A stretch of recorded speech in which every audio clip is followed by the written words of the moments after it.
Bonjour à tout le monde einen schönen guten Tag an alle. Es freut mich hier heute zu sein und diese Erfahrung mit Ihnen zu teilen. Nous allons présenter en fait le projet dans sa partie concrète. Effectivement, donc vous avez entendu deux noms. Vous avez entendu d'abord le nom d'ELSIM, qui est le nom du projet européen qui a associé les différentes institutions pour travailler en 6 langues cibles. Et il y a le mot parcours qui est en fait le nom de la plateforme qui est utilisée pour procurer, dispenser les enseignements. Nous allons voir en fait comment nous avons travaillé et essayer de vous présenter de manière assez brève les îlots en fait, ou un îlot d'apprentissage sur cette plateforme d'auto-apprentissage. La première question que, évidemment, les concepteurs se posent lorsqu'ils travaillent, c'est à qui s'adresse la plateforme, à qui sont les personnes qui apprennent et quels sont les contenus qui sont adaptés à ce public. Donc, dans le cas présent, il s'agit d'un public jeune, donc évidemment, par rapport à Parcours, il s'agit de jeunes professionnels et nous nous sommes interrogés sur le profil personnel et éducatif de ces jeunes. Donc, au départ, des jeunes professionnels qui n'ont pas toujours eu un succès dans leur scolarité, qui ont un rapport à l'école parfois un peu difficile et un rapport à l'éducation aussi relativement difficile. Et après, parfois, ces jeunes n'ont pas un parcours linéaire au sens où on peut l'imaginer, mais parfois avec des interruptions. Donc, c'est ce type de jeunes qui étaient ciblés, donc avec une approche de l'éducation ou de l'apprentissage qui peut être aussi complexe.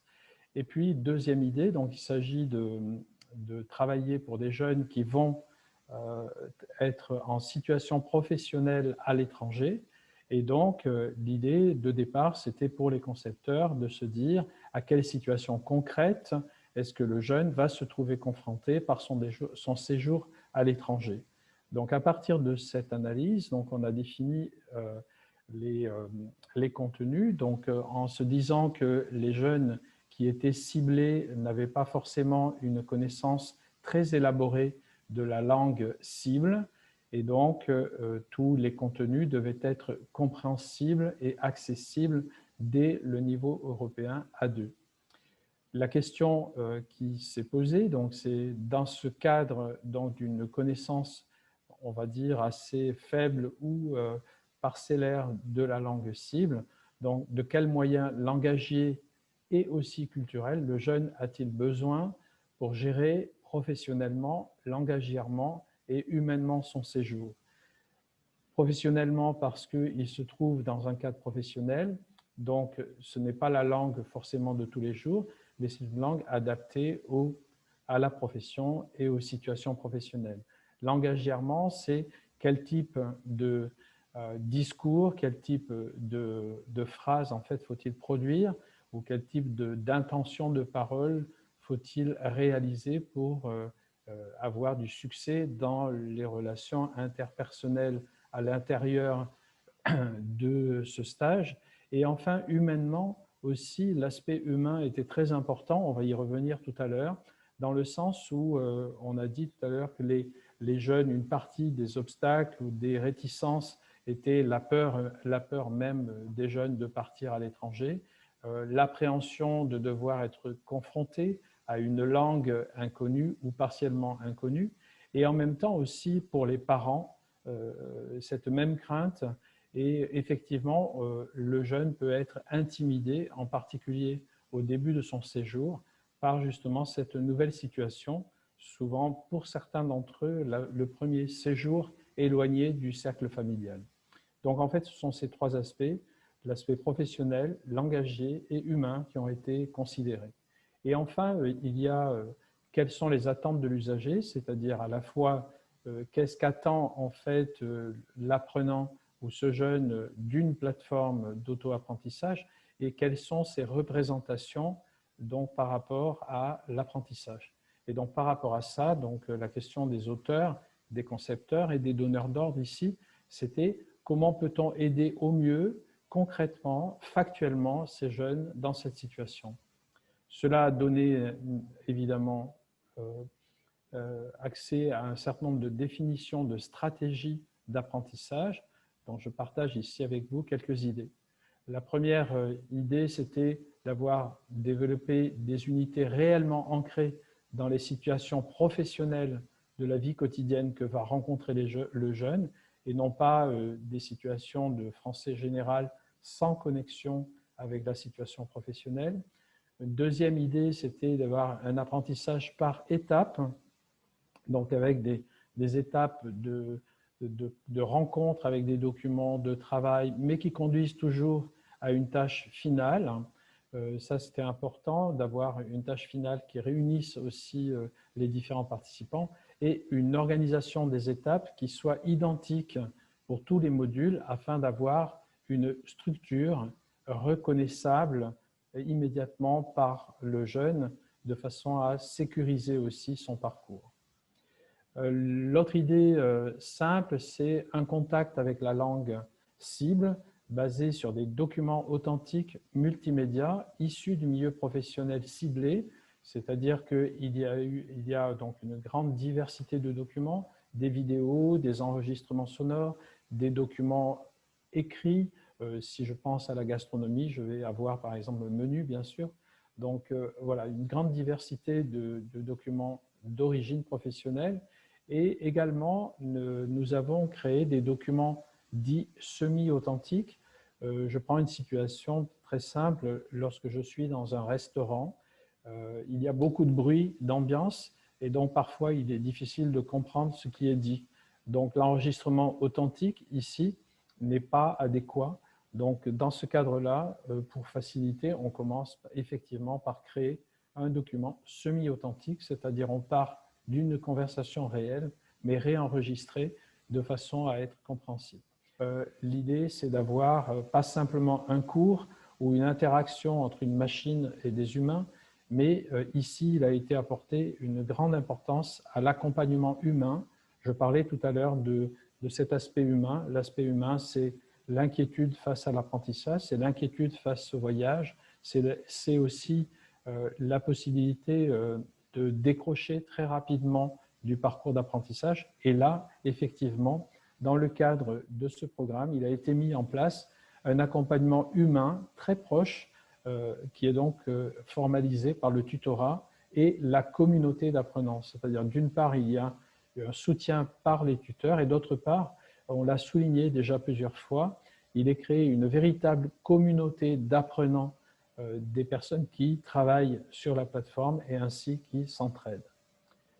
L'idée est d'avoir un parcours et un guidage langagier et culturel basé sur une succession d'activités interactives, c'est-à-dire qu'on a des activités assez courtes, interactives et qui sont associées à des rétroactions encourageantes et le fait qu'on puisse, si l'on n'a pas réussi, recommencer une activité et la recommencer plusieurs fois.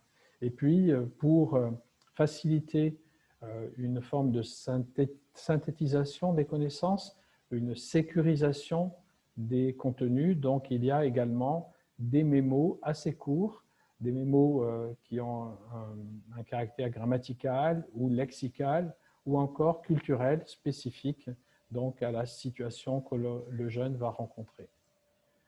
Je vais passer la parole maintenant à mon collègue Emmanuel qui va vous présenter en fait typiquement un îlot d'apprentissage sur cette plateforme. Donc, voyons désormais effectivement comment est structurée la plateforme Parcours et voyons également quelques exemples, quelques captures d'écran de la plateforme. Alors, un premier point, donc les îlots sont, donc ça a déjà été évoqué, mais ils reprennent des situations de la vie quotidienne et professionnelle, mais sont également orientés métiers. Donc, j'ai listé de manière assez exhaustive les différentes thématiques et univers professionnels abordés. Donc, on a le bilan de compétences, mon premier jour de stage, l'ouverture d'un compte en banque. Donc là, on est sur les situations pratiques de la vie quotidienne. Trouver un logement également, donc qui sont des situations que tout stagiaire à l'étranger va rencontrer. Et donc des îlots orientés métiers, donc on a le service dans la restauration, les soins à la personne, la vente, l'écotourisme, les énergies renouvelables et le métier de réceptionniste. Donc on couvre des univers professionnels assez larges et donc l'idée c'était à la fois de naviguer sur des situations donc, quotidiennes, pratiques et bien sûr de préparer le jeune à l'entrée dans la vie professionnelle à l'étranger. Donc nous avons ici devant les yeux la structure d'un îlot. Donc on a évoqué plusieurs fois le sujet du décrochage, de la motivation. Donc ça c'est effectivement une thématique centrale. Il y a 2 points importants. Donc déjà la structure d'un îlot est linéaire. Tous les îlots sont organisés de la même façon. Donc on commence par une introduction, une mise en route. On a ensuite 3 étapes, donc je reviendrai sur leur composition par la suite. On a des mémos dans chacune de ces étapes. Donc chaque étape amène vers une tâche-étape. Et donc les 3 étapes elles-mêmes vont préparer à la réalisation d'une tâche finale donc collective. La mise en route, donc là c'est une mise en bouche. L'idée c'est justement d'agir sur la fibre de la motivation, donner envie à l'usager d'aller plus loin, d'entrer dans ce parcours, de lui montrer également qu'il a déjà des connaissances. Donc on part d'une mobilisation de connaissances, donc qui peut être lexicale ou grammaticale, et donc d'amener également donc, du lexique simple et une entrée thématique dans l'îlot. Donc on a un exemple ici, donc une capture d'écran de la plateforme, donc qui est une vidéo, ici un document authentique, donc avec des conseils pour le premier jour de stage. Donc 3 étapes qui conduisent à une tâche finale. Alors dans une étape, on a des supports authentiques et semi-authentiques, donc comme le disait Michel précédemment. Donc beaucoup de ressources ont été créées par les équipes de conception. Alors Michel évoquait le problème d'environnement qui peut ne pas correspondre. Il faut ajouter à cela également parfois des difficultés à trouver des supports authentiques adéquats, mais également la difficulté parfois d'obtenir les droits de diffusion sur la plateforme. Donc c'est une des originalités de parcours.